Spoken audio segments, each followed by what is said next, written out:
A proposta de criação do grupo partiu do presidente do Senado, Davi Alcolumbre. A gente vai constituir, na verdade, não sei se um grupo de trabalho, uma comissão especial, formada por deputados e senadores.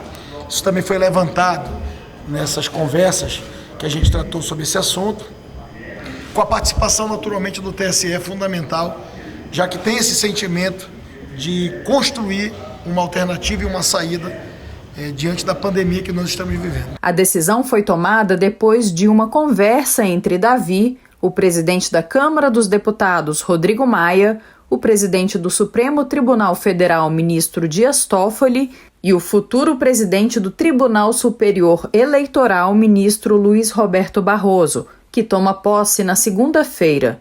Todos manifestaram preocupação com o cenário de incertezas diante da pandemia do novo coronavírus. A ideia é debater um texto que será colocado em votação pela Câmara e pelo Senado. Rodrigo Maia pretende sugerir ao presidente do Senado que a decisão caiba ao Colégio de Líderes, para evitar a necessidade de se criar mais uma comissão. Você tem aí 2 períodos que estão sendo discutidos, seria 15 de novembro e o primeiro domingo do mês de dezembro, como primeiro turno.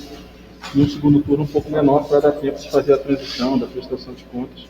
A prorrogação de mandato, do meu ponto de vista, dos advogados que eu consultei, não tem previsão na Constituição brasileira.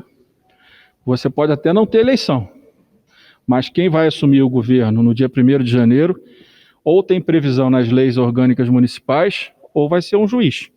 Mas alguns senadores se adiantaram e apresentaram uma proposta de emenda à Constituição para o adiamento das eleições para dezembro.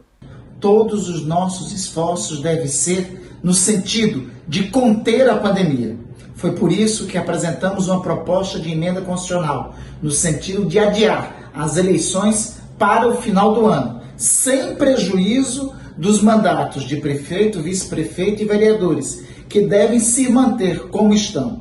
Na nossa proposta, o primeiro turno das eleições ocorrerá no dia 6 de dezembro e o segundo turno no dia 20. Este cientista político lembra que o Brasil já adiou eleições municipais. Deveria ter ocorrido as eleições de 1980, mas por conta de um desejo ainda de alguns dirigentes na época da ditadura, essas eleições de 1980 foram postergadas para 1982. E avalia as possíveis consequências da pandemia do coronavírus, havendo ou não a transferência de datas desse pleito para o fim do ano. Vai haver um tempo perdido, certamente, com relação às propagandas políticas aí, por parte dos partidos, né? Enfim, com relação a convenções, reuniões. Para este outro especialista, o uso da tecnologia pode compensar essas adversidades. 2018 já mostrou que as redes sociais é um excelente instrumento, inclusive muito melhor do que a própria televisão ou rádio. Um instrumento aliado para que esses candidatos consigam transmitir a sua plataforma eleitoral, transmitir as suas propostas de campanha, conversar com seus eleitores, entender as desses eleitores e aí sim realizar a disputa eleitoral.